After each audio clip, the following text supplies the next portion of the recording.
Okay నాకు బతికే నాకే ఇంత పెద్ద బతికెందుకు? ఏదైనా ఈ నేల మీద ఉన్నప్పుడే చేసేయాల. కొడతా ఏంటి మళ్ళీ?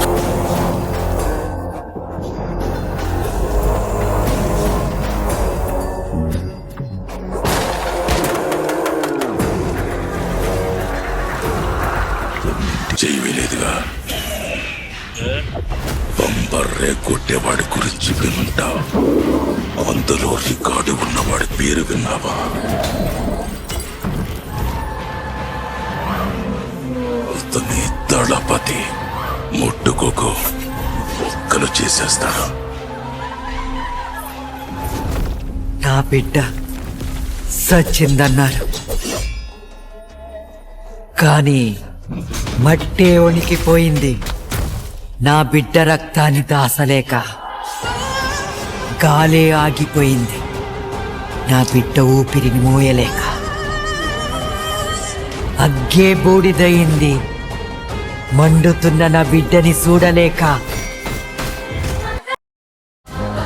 మైనింగ్ లో అడ్డొస్తే పెద్ద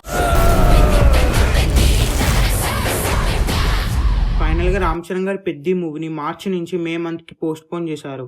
ఎందుకంటే ఈ మూవీ షూటింగ్ ఇంకా 1 మంత్ బ్యాలెన్స్ ఉంది. రీసెంట్గానే ఫస్ట్ హాఫ్ లాక్ అయింది. మెయిన్గా ఫస్ట్ హాఫ్లో యాక్షన్ సీక్వెన్సెస్ నెక్స్ట్ లెవెల్లో ఉండబోతున్నాయి.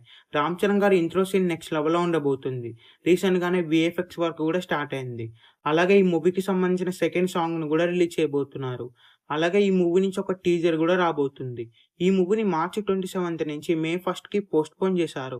మార్చి 27కి ఉస్తాద్ భగత్ సింగ్ మూవీ రాబోతుంది. మెయిన్గా ఈ మూవీ సెకండ్ హాఫ్లో యాక్షన్ బ్లాక్స్ నెక్స్ట్ లెవెల్లో ఉండబోతున్నాయి. అలాగే విఎఫ్ఎక్స్ వర్క్ కూడా నెక్స్ట్ లెవెల్లో ఉంటుంది.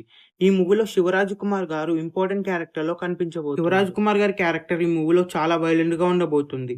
అలాగే జగపతి బాబు, అనసూయ గౌడ ముఖ్యమైన క్యారెక్టర్స్లో యాక్ట్ చేయబోతున్నారు. అలాగే రామ్ చరణ్ గారికి జగపతి బాబు గారికి ఒక సీన్ అయితే ఉండబోతుంది. అది థియేటర్స్లో పూనకాలు తెప్పిస్తుందనే చెప్పొచ్చు. అలాగే ఈ మూవీకి సంబంధించిన సెకండ్ సింగిల్ని నెక్స్ట్ మంత్ రిలీజ్ చేయబోతున్నారు. ఈ మూవీ థియేటర్స్లో రిలీజ్ అయ్యే బిగ్గెస్ట్ బ్లాక్ బస్టర్ అవ్వాలని కోరుతున్నాం. ఈ వీడియో మీకు నచ్చినట్లయితే లైక్ చేసి, షేర్ చేసి ఛానల్ని సబ్స్క్రైబ్ చేయండి.